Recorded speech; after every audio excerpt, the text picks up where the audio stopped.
All right, everyone. Welcome to another edition of the Frankie and Ding Dong Show, Fridays with Frankie. I am your host, Frankie Aberlon, and with me is my best friend and co-host and co-founder of the Frankie and Ding Dong Show, King Ding Dong. Yeah, and welcome, guys. And you are here for another fun-filled pack episode of the Fridays with Frankie show. We're going to bring down some information of the main bowling world. Our tournament series upcoming and that's already happened. Maybe some more bowling news from around. Absolutely. And, we'll be taking comments and questions. And so if you guys have anything to, add or any questions, feel free to put them in the comments. We'll get them right up on the screen and Absolutely. Address them as necessary. Yeah. Absolutely. So we're going to be, we got Bojangles checking in with a little, let's go, baby. So, pretty cool. So we're going to start right off with our high score shout outs, which we like to do. Yeah. Absolutely. And high score shout out, I would like to give Stuff Crust the first high score shout out. I understand last night at Just in Time Recreation, he won the skins that have been building over the course of months now. Yeah, the whole season. And that was $2,800 worth of skins that he won last night. So well done to Stuff Crust. That's pretty awesome. Part of our former main championship bowling team.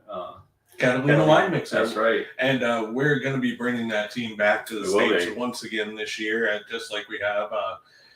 As you said, we had the championship once and second place a couple times. We're going to try to bring home that championship once again in the main state tournament. Where are we bowling this year? Do you know, Frankie? Bangor. It is in Bangor at Family Fun Lane. So they have a new Kegel oil machine up there, and they do. Yeah, they have some nice Amboline surface, and so should be fun. Should be good tournament. So yeah, should be able to put out pretty much whatever shot they need to. So yeah, they've been putting a lot of work and money into the center, and you gotta love that. Giving back to the bowling community.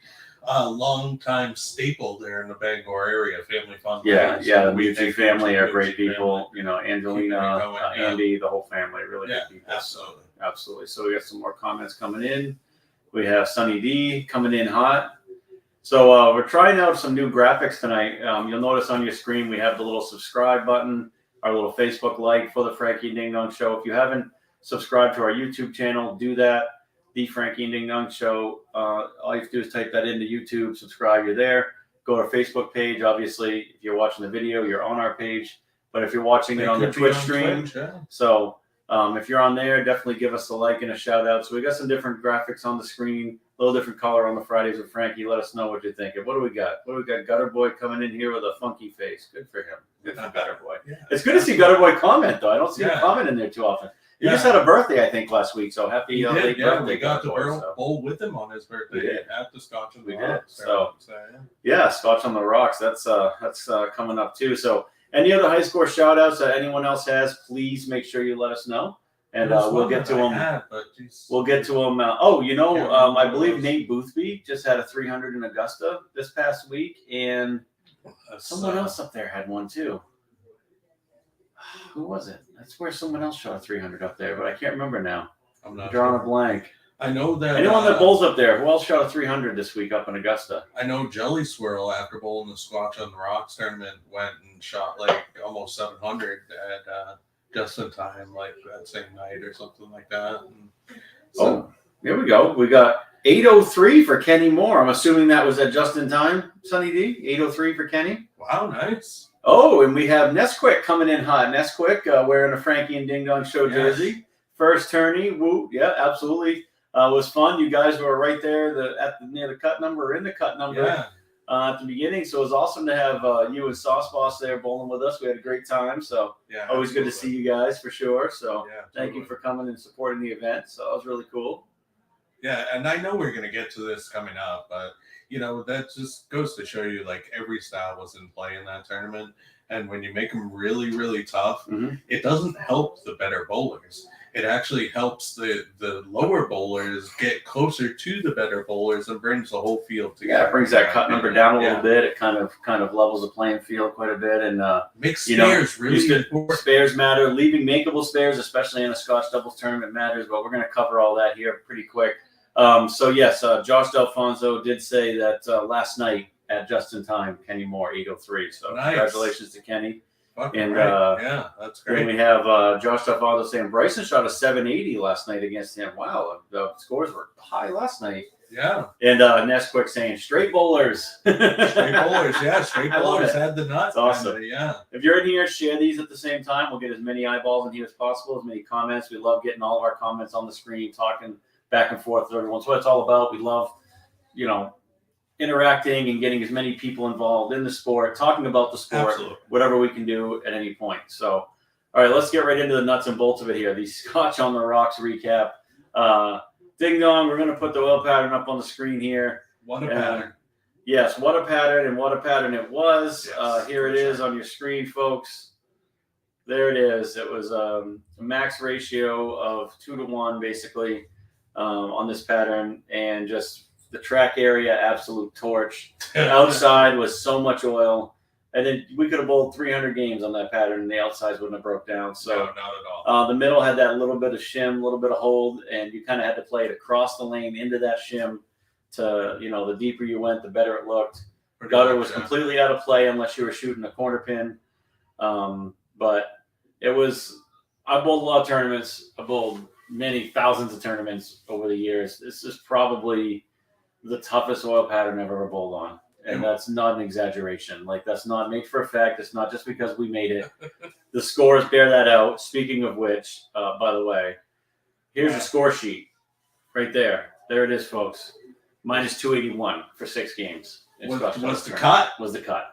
Tournament leader was us. Yeah. At minus 114. Minus 114. And then took a 243 game 6 to get to that, by the way. So this isn't just some willy-nilly, run-of-the-mill type of thing. You had to really, it was brutal. Brutal isn't even the word for it. But I'll tell you what, it was so much fun. It was. I had not one single bowler, and I was talking to Hungus about this yesterday. We didn't have a single bowler come up to us and complain, shake their. I mean, they were giving just pats on the back, saying Eugene Hyde came up to me and he was like, "Dude, this is crazy, but awesome. I love this stuff." Yeah. Anthony White actually just checking in. We love Tony. Tony's one of our boys. Absolutely, yeah. Tony saying was absolutely so much fun. Yeah. I agree. Josh Alfonso says nightmare. Also accurate comment. Yeah. It really tested your patience, and it tested your partner's ability to make maybe some spares they're not used to shooting at.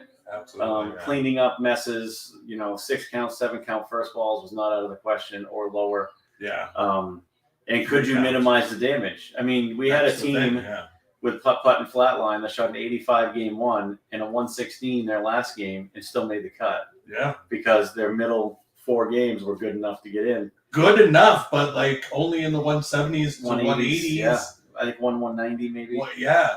So, Boomhammer, speaking of which, Boomhammer, if you're in here, you owe me a couple of drinks, because we had a bet on Sunday that at first I was setting it at 200, and then I said, you know what?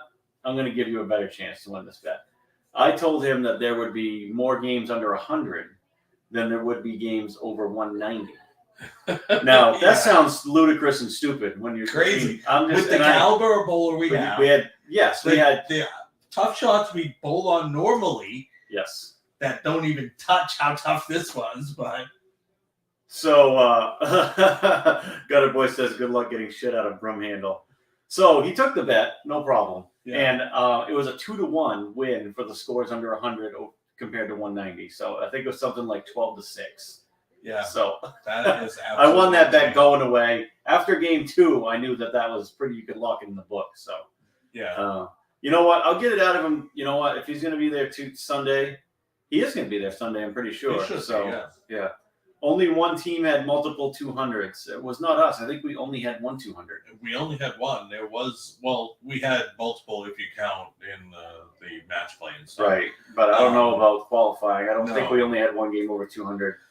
Was the Clausens. They think the Clausens. Yeah. So Gutter Boy just said the same thing right at the same time. Clausens.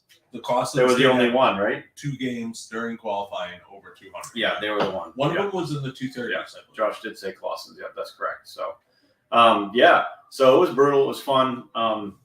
We're definitely looking at I was talking to Greg a little bit about this the other day too, and I think all the three of us are going to get together, bringing this pattern back in some capacity, but maybe modifying a little bit, adding a little bit to the track area, taking some of that oil off the outside, keeping the shape of the pattern, just modifying where those volumes are, just to make it a hair more playable, adding a little bit, a little bit more front to back taper.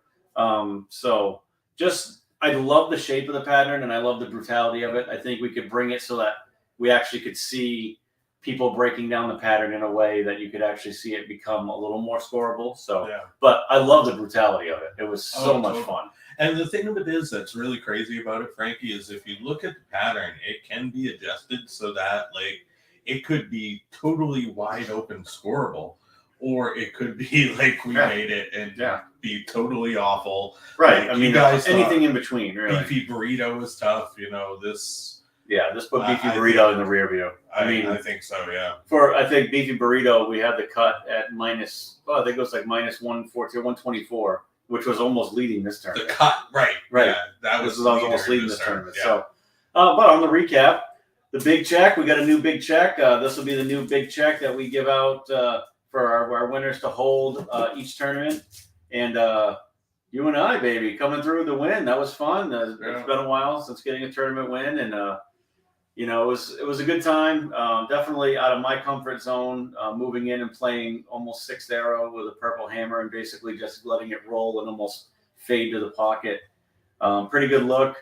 Brooklyn didn't look bad either. I mean, if you left makeable spares, I figured it from that angle where I was playing, I could leave you a lot of 4-7s and 7 pins and stuff, which was totally fine for a righty just going just go across there right in. They were fine. It worked great, and you were leaving me stuff like 6 pins, 6-10s. I was making those all day, so it was great. It was just it was a grind. It was fun. Like I said, anyone that missed it, you might have missed the toughest oil pattern you will ever bowl in your life, and people will be talking about that hopefully for years. Like they still talk about beefy burrito. Like I have people talking to me about the tournament I put on beefy burrito. They're like, that was so hard. This made beefy burrito look playable. It made it look like one of the PBA patterns. Right, absolutely. Yeah. So we had Grind'em Gaskill coming in saying, way to go, boys. Sorry I missed it. Thanks, brother. We always appreciate the love. And we'll see you on Sunday. I understand we got Chris Monroy coming up this week, so it'll be good to see Chris. I haven't seen Chris in a little while since the last time I was at NEBA, so that's good.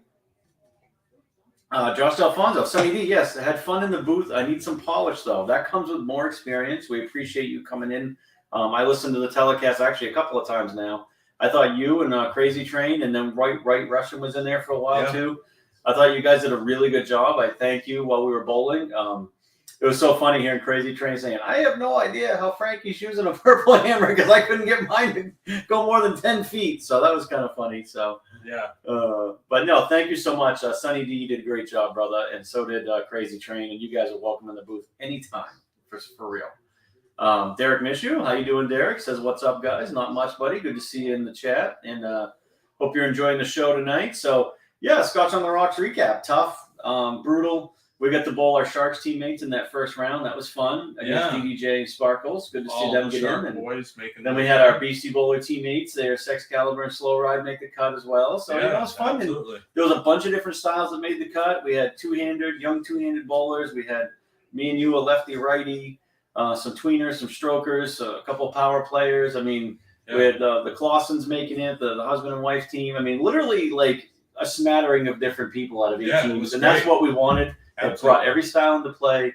And when you got to the final 8, that literally showed itself right there. And that was awesome. So, yeah, it was very cool. Yeah. And, it was cool to see players that maybe thought that they didn't have a chance at all, be inside the cut for a good portion of the day and even finish in the top 12. Absolutely. Yeah. I mean, it was great. 32 teams at the tournament.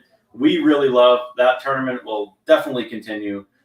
Super excited for even the next one already, and some more stuff coming hopefully this summer. Maybe some kind of summer swing type of thing. Maybe we're working on some stuff. If we can get it going, we're working on some stuff. So we had Josh Delfonso says that he hopes to skip it next time. Though that was kind of our thoughts. I love calling the action, but man, it's great to skip the action when you're on the lanes too. much more fun bowling for a title than calling a title for sure. So yeah, I mean, as much fun as I have being behind the mic, For sure. being up there and bowling, that's why we do this. You know, what absolutely. I mean? And we proved like so you updated the titles list once again. Yeah. And we proved that even the best bowlers, you know, our best 2 bowlers on the page have won maybe, you know, 10 to 15% of the tournaments that they bowled in. Right. And or that, you know, have been Total, offered. And, you know, that's a pretty good percentage compared to everyone else. It's even a lot. the best bowlers out there are only going to win maybe 10% of the time. So, you know, you gotta get in there and you gotta get that experience. If you're gonna want to get a win, you can't expect to bowl 1-2 tournaments and get. Yeah, you just gotta bowl. You gotta keep bowling. Yep, absolutely. Put in your time, and you know that's what even the best bowlers in our state, the best bowlers in our game. That's what they do. Absolutely, yeah, and you know, 137 titles now on the books between Mist, our tournament series, the Carl series. We're gonna just barrel over 150 by the end of next season, as long as the train keeps rolling, which I don't see why it wouldn't. So definitely, man, if you would have told me back in 2009 when I started the Mist that there'd be 150 tournaments later, I'd have been like, you're freaking crazy. That's never gonna happen. So that is what they told you, Frankie. They told me it was crazy. Yeah, they said scratch bowling in Maine is dead, and it's dead because you'll never get people to bowl, and you'll never get people to bowl in sports shots. I'll never forget people telling me, why are you running a series on sport patterns? No one's going to bowl that. No one's going to show up. Everyone wants to bowl on soft stuff. And I never bought into that theory. I still don't buy into that theory. I buy into the theory that 200 should mean something. It should always mean something. Absolutely. You shouldn't have to shoot 270 to feel like you have to win all the time. So, so that's always the philosophy I've always had. So, and then Christian Morrow says, and then there was the 8K.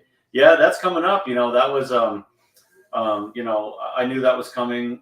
Charlie and I obviously have had many conversations about that, and we'll talk about that a little bit too.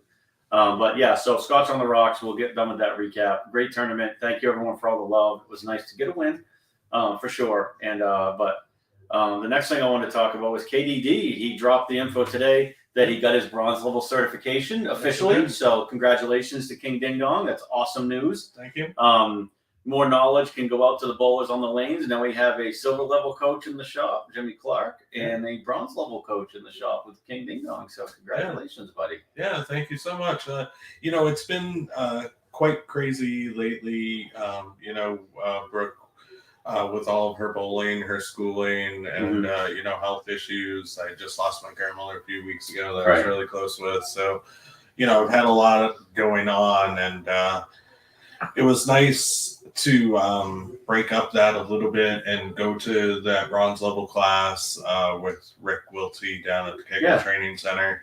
You know, just absorbing again as much as I can, loving to learn, and you know, came home, took the test, all 3 tests, got 100 on each one of them. So got my certification now. And like you said, you know, Bowl Builders Workshop, that's what we do. Even absolutely.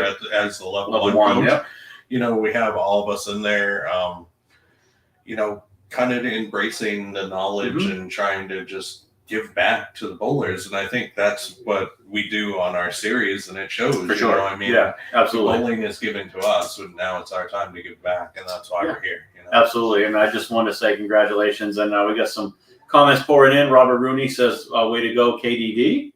Gutter Boy says, congrats. Oh, and just circling back to the whole China sports shot thing, Grindham Gaskill says, just say no to China. Just like the balloon that was hovering over the United States. I guess there was another one today that they shot down. Was there? Yeah. So interesting. So I saw this funny meme that was even like the government's saying no to China. Beaver one. It was from Canada. It was like a hot air balloon though, or whatever. It was really funny. Yeah, that's awesome though. I'll tell you what, you learn from the best down there at the training center and everything. Yeah. So that's just really cool. And knowledge is power, man. So it's great. It's good to pass that on, and anytime we can, that's phenomenal. So well done, King Ding Dong. I'm very excited for you, brother. Especially with everything that's going on lately, for sure. And you know, the great people at Kegel. You know, Kegel. That's the reason why they have the slogan is built for bowling. Yeah. You know, their new lane machines. They're walking from lane to lane themselves. They're mixing 2 oils together by themselves. Yeah. Forward and reverse oil. It's long gone are the hand oiling and the spray guns and all that stuff. Yeah, or even the separate machine for stripping and the separate one for oiling. They're really on top of their game, and they don't get complacent. They're always trying to learn, pushing the envelope and seeing what's next on the horizon. Just watching and observing and watching the best in the game and what is similar with all these best players in the game, and how can they, use that information in order to make other bowlers great as well. Right, for sure. And that's great information for people to have. I love it. So, All right. Next up on the agenda tonight, folks, the KWT 2011 Bevida International, Bevida, I don't know, Bevida, I guess, Classic, short 34-foot Super Bowl Sunday. I have the oil pattern here. I think it's going to be a tough one, Frankie. Yeah, Hungus and I, again, this is something we talked about actually earlier today, was here's the oil pattern for the Bevida. Isn't that like a type of cracker? Isn't it like Bevida cracker? I believe so, yeah. Is that what it is? So, all right. It must be it's going to be a town too, right? Obviously, this is the world tour, so it sounds like it. So is it a Bevida Indigata Bevida? No, sorry, different song, but close enough. 34 feet, 20.13 mils. It looks like a max ratio of 2.9 to 1. Don't be deceived that that's almost not at the top end of sport, which apparently now you were saying sports now 4 to 1. Yeah, that's what I learned. One of the things I learned down there is that USBC is up to sport patterns now from 3 to 1 to 4 to 1. USBC, I'm sorry, you're getting soft. 4 to 1 is soft. That is a challenge pattern, and we all know, especially Can I put that up as a banner? Can I put USBC as soft? Yes, do it. Because the thing of it is, Frankie. Wait a minute, what am I saying? Of course I can. You're going to agree with me on this. I know you will, because our bowlers that bowl on sport all the time, you send them on a house shot, and it's so clipped that they might have a little bit more trouble than bowling on a challenge shot. That's going to be that perfect blend between the sport shot that we're used to and the house shot. I personally think that the scores on the challenge shot are going to be way higher. You put 4 to 1 as a sport condition, and 4 to 1, I think, is soft. I mean, most of our stuff is well under 2 to 1 max ratio. So, we're putting out tough stuff. 4 to 1, man. There we go. I think it's soft. SAWFT, I'm calling it soft. Yeah. Soft. So, 4 to 1 sport, question. So, I'd like to see it go back to 3 to 1, but I think what it is they want people to feel a little bit more open to bowling on sport. And if you make it 3.5 to 1, let's say 3.75 to 1, right, it's going to be easy enough where they'll still be able to score and not feel like downtrodden, maybe. Or something. Me, I think the highest scoring paces that I find are in that 4 to 1 to 6 to 1, 7 to 1 range. Yeah, in that challenge pattern range that have traditionally been challenge pattern. They're not as clipped. You still have enough in the center for some hold. But you don't see that super quick change of ball reaction from when it's like super wet to super dry. There's always that little bit of blend on the challenge patterns, which are now you're bumping that up into a challenge pattern, becoming a sport pattern, and all that's going to do is just jump sport pattern sanctioned honor scores. And is that what their end game is? Maybe. Who knows what USBC's end game is? No one really knows. Here's the deal, though. It's going to hurt everyone in the long run, because we all know that there's like your sport pattern average, and then there's an adjusted average if that's all you bowl. Right. Now, if you bowl on a sport pattern league that's over 3 to 1 all the time, you're going to have an artificially high average than if you bowl in a sport pattern league where it's, let's say, 1.2 to 1, 1.4 to 1 patterns all the time. Right. And then your adjusted average, obviously, is going to be a lot different than your sport pattern bowling on 3.5 to 1. So I think it's just going to hurt those bowlers more than it's going to help them. I think. We had some other comments coming in. Randy Plummer, Couch, says, "Congrats, my friends. It was great bowling with you." We had a great time bowling with you too. Absolutely. He said, "#brutally fun." Robert Rooney says, "Soft as shit." I don't blame you. That is accurate. And Josh Alfonso, Sunny D, says, "The house cliffs kill me." Yeah, I mean, the house cliffs can be, we experienced it Wednesday night. I mean, I shot 658, which is my lowest series since November 1st. and hit that super cliff for whatever reason on Wednesday. Usually I can blend it out pretty well, but that pair, and then once the pin carry goes away, then you're fighting that as well. And when you try to fight pin carry, and then you try to, okay, let me get a little bit more, bang, you split through the nose. Then we try to move in, bang, 3-7-9 for me, 2-8-10 for you guys. Yeah. So you see that a lot. Don't see that on the sport pattern as much. I mean, I bowled our 2 games, average 201 Tuesday night, was perfectly fine with that. Made all the spares, a bunch of 9 spares, a strike here and there. Totally fine with that because that was on Viper sport pattern. Yeah. I'm good with that. You know what I mean? So yeah. I felt better about shooting 402 for 2 than I did about 658 for 3 on a house shot. So yeah, absolutely. That's basically how I feel about it. And yeah, so yeah, USB-C, stop going soft. Get out of here with that garbage. Yeah, no, leave it at 3-1. Go back to 3-1. So there's going to be USB-C sport and then FDDS sport. FDDS sport is 2-1 or less. 2-1 or less. That's it. That's what it is. So 2-1 is your max ratio, and the deal. Yeah, my dad did have a good game 3 Sunny D, by the way. Yeah. So like the Whataburger, the Whata pattern might have been 2-1, but I'll tell you guys right now, that's like soft for you guys, Frankie and Ding Dong.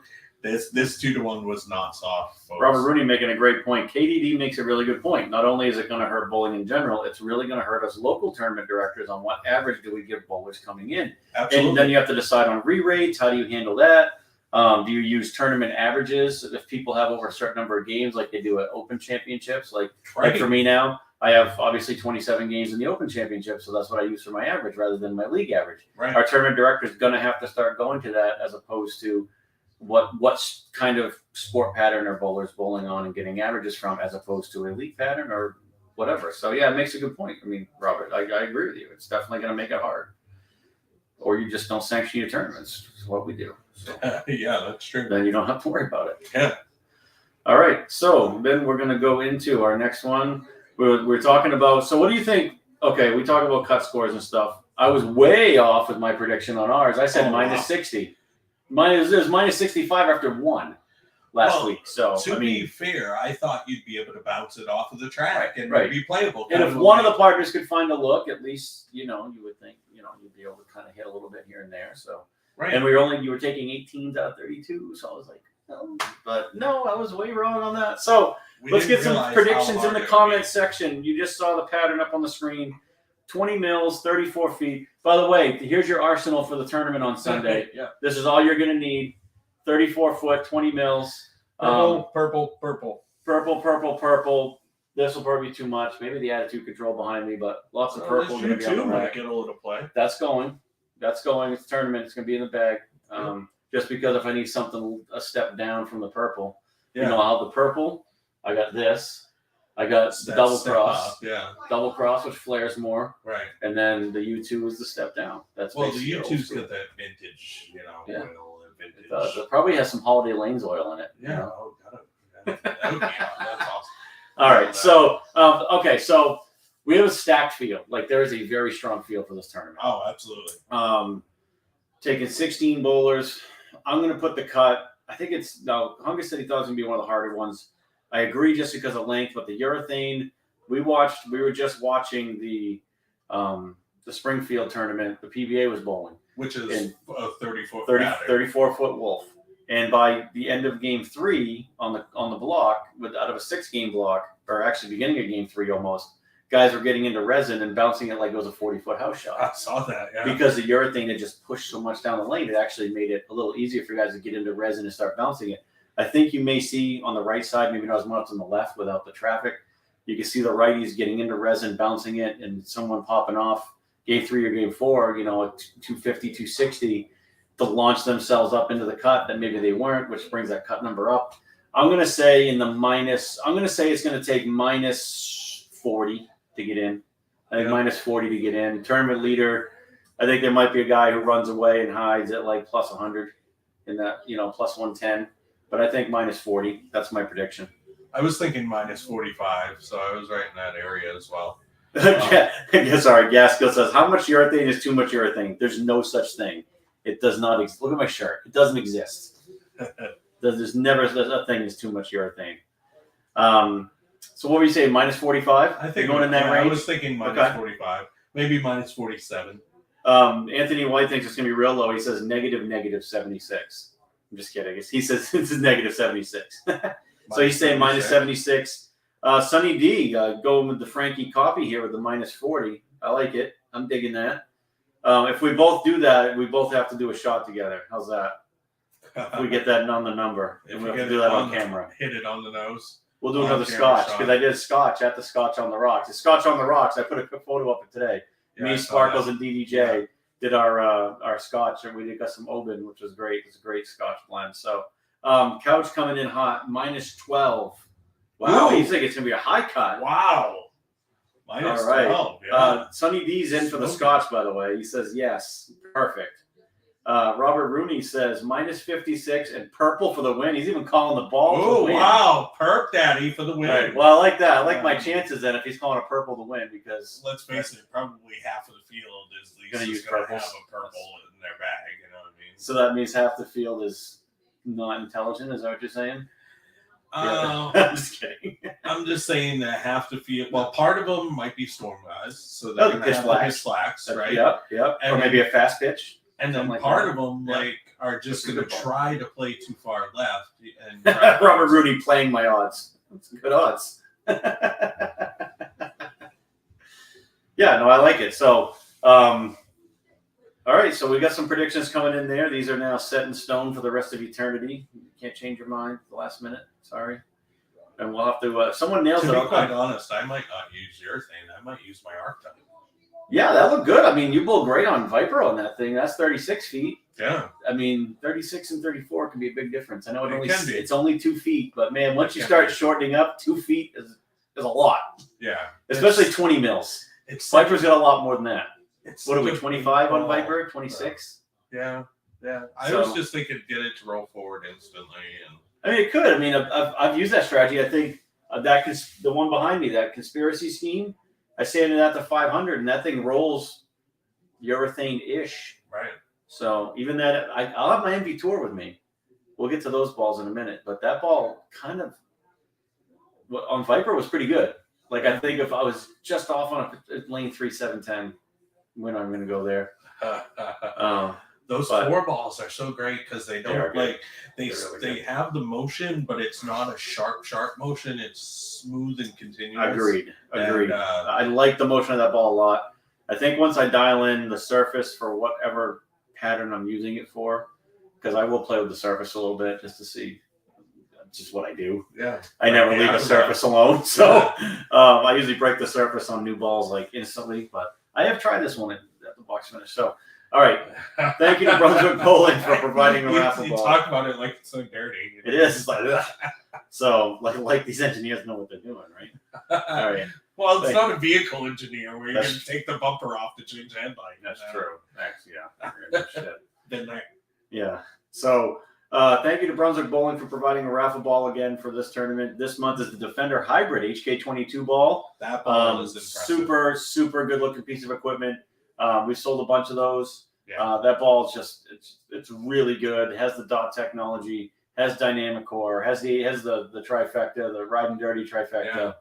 Yeah. It's got everything that you could really want. Very versatile too. I even saw Flatline using it on Viper the other night. Yeah. I mean, you can use it on just about anything. So hell, someone might be using it Sunday. I don't know. It's very versatile. It really is. Great piece of equipment. Thank you to Brunswick stepping up their game as always. They've been supporting. God, they were supporting the Mist all the way back to 2011. So it's been basically a nice 12-year partnership with Brunswick in these tournaments, which is great. Amazing. So, that's they recognize scratch bowling and good scratch bowling up here in the Northeast, and they're all about it. So who else is all about it? Bowler Builders Pro Shops. We got you covered with free drilling of the ball that you win on Sunday, that Defender Hybrid. We'll take care of you. You don't have to worry about the drilling on that. Insert slugs and everything included. So professional fitting, if you need it from us, we'll take care of everything you need. While you're there, order your next bag, get some tape, grab some skin patch if you need it. Whatever you want, we'll take care of that too. Chamois, leather pads, whatever you want. All kinds of tape. Especially when you're using one of these bad boys, you definitely want to make sure you got a leather chamois and suede chamois that helps take the oil off of them.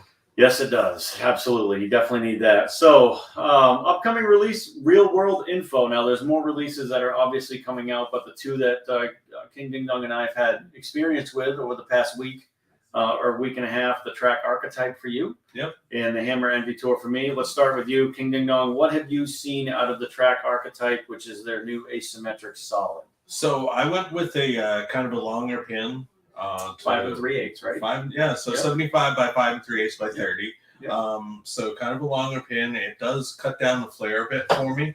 Yeah. So it tends to actually make it roll very forward quickly. Very controlled. It's one of those big ASIMs, and you can tell it's a big ball. Right. Kind of like, remember the Zenith when that came out? Yeah. It just has that big ASIM solid roll to it. Yeah. And that's, I'm going to have to try it. I'm going to be forced to try it on Sunday. Right. Yes, you're totally right. 36 feet and 34 feet are a lot different. Yes, the volume's a lot different. But as you know, as you've had success with before on a short pattern, sometimes those big, strong ASIMs, you just go to the gutter with them, let them roll forward instantly, and it controls the back of the lane for you. Much like the urethane would, but as we know, these purples, it's such a special ball that sometimes it can start kicking off the side, especially on a short pattern, and make itself look resin-ish through the back. Yeah. And if that being the case, then that's when that ASIM that rolls forward and just kind of, its hook stops and just charges to the pocket might look a little bit better. For sure. But again, we've never bowled on it. So, we got to get out there and try it and see what ball reaction we get and then go from that. Yeah, you just go by your ball reaction. Kind of, a lot of times I'll make ball selections on what I think is I can keep in the pocket. It depends on the scoring pace, right? If the scoring pace seems to be a little bit lower, I want to put something in my hand that I'm not going to give away the pocket that much or the head pin that much and leave fairly makeable spares. Don't want anything that goes too sideways off my hand, which is why when the scoring pace is a little more controllable, I'll use urethane a lot, just because I know I'm going to be around the pocket and around the head pin and leave makeable stuff. Yep. Now, if the scoring pace goes up, it's a higher risk, higher reward. That's when I myself will get into trying some of that asymmetric stuff, or even, the symmetric stuff that I know is going to kick harder on the back for me. So, so a lot of times as the day goes on, I'll make those choices kind of off feel, off what I'm seeing, and off the scoring pace. There's a lot of things that go into that for me. So absolutely. The Hammer Envy Tour for me as a ball reaction, I really, really like. Like I said, I haven't used resin with any success on Viper so far this season. All my success has been with urethane, but to shoot over 400 for 2 with that ball basically right out of the box was great. I was very happy with that. The ball gave me that. I drilled mine 45 by 5 by 40. I want the 5-inch pin on mine. So basically, I have a couple of pin down ASIMs with the Katana Assault, the Pearl, the one solid, polished solid, and now having that Tour pin up solid asymmetric kind of gives me a nice, well-rounded, 3-ball asymmetric arsenal. It's definitely less ball than the one in the Katana Assault as far as overall hook goes. Yep. The shape is way more controllable, like you said. The Tour is a little bit less differential overall, and that cover is just awesome. Like, it's not too responsive. It gets through the fronts pretty easy, even for a solid. Like Danny Diesel was telling me, he goes, it looks like the ball's never going to hook, and then it just goes, which is exactly how it reacts, So definitely a special piece of equipment. I'm really thinking about drilling a second one with a stronger pin down layout, just to see the difference between that long pin up and a strong pin down. Just like a 4-inch pin down or something. Yeah, something like that. So, but really like the ball. Coming out the 23rd of this month, you can get both of those balls. You can pre-order them now from Bowler Builders Pro Shops. You can watch us using them. We're both going to try them on Sunday, I'm sure, even if it's just in practice or maybe even game one, see how they roll.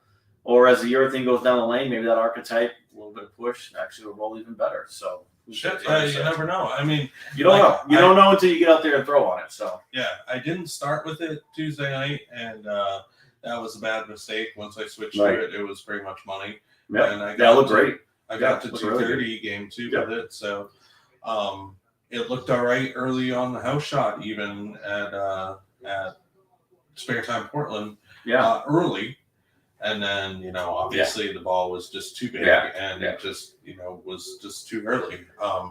Yeah, see the Envy Tour for me, like I come out of the gate 238, looked clean, really good. Got into a little bit of trouble game 2, trying to find pin carry, like we talked about that clip. I decided to get up on the ball harder, went to the nose and split. So let's move into the oil. It kind of squirted a little bit on me.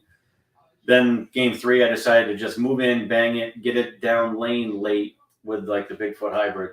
It shot 247, shot the back 6 in a row. Yeah. It was like, probably should have made that move earlier, but who knows? The ASIN's been working so good on that pattern for me. It's like it's hard to justify moving to something else. So yeah, I agree. All right, so let's cover some comments coming in. We don't want to miss anyone. We have Randy Plummer saying his Bud 2 might make an appearance on Sunday. Oh, that's a good call. That's a great call. Yeah.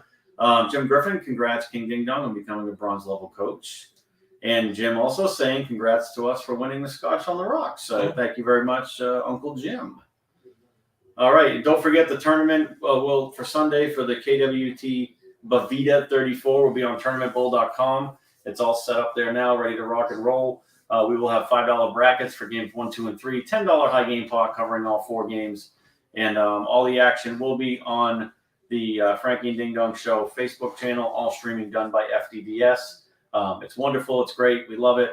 YouTube, check us out on YouTube or Twitch too. YouTube, Twitch, yep, absolutely. We're setting up on more platforms as we speak. We were actually working on something tonight. So, and don't forget the title archives I talked about earlier. I'll put the ticker on that across the screen. You can go to this website right here. That is for the missed FDDS Carl Series titles. Everything's together. They each have their own section, but then there's a combined section for combined titles and everything. So pretty cool. We have one bowler who is 1 title away from our first 20-time titleist, and that is Buck Ripcord. Yep. We actually talked about that Tuesday at the bowling alley. He knows about it. He's excited to get out there Sunday and try to make it title number 20. And then we have 63 other players who are trying to deny title number 20. So that should be fun. So, absolutely. I think when Buck does get to title number 20, we definitely need to have some sort of online presentation for him, because that is quite an achievement. That is, 20 titles. That's huge. Yeah, that's 20 titles. And on that vein, working on some stuff when it comes to that titles archive, working for the coming up this summer. So keep your eyes out for that. Don't forget, riftapparel.com. You can get our signature jerseys, the Frankie Aberlon jersey, the King Ding Dong jersey, and the Frankie and Ding Dong Show jerseys. Really cool. Great people at Rift to work with. Got a few more custom people talking about getting customs this week, so always excited about that.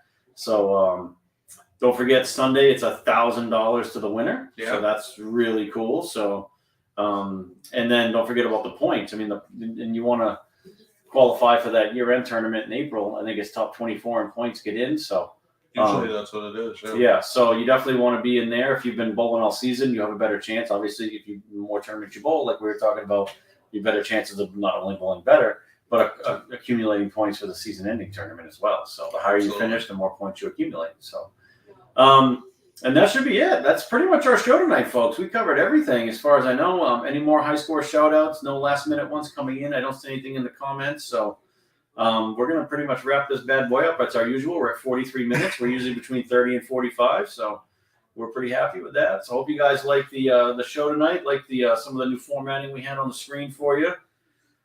Jim Griffin says, love those Rift Apparel jerseys you guys are sporting with your winning check. Very nice and classy. They're very comfortable too. Not too too heavy. Pretty good material. So I like that.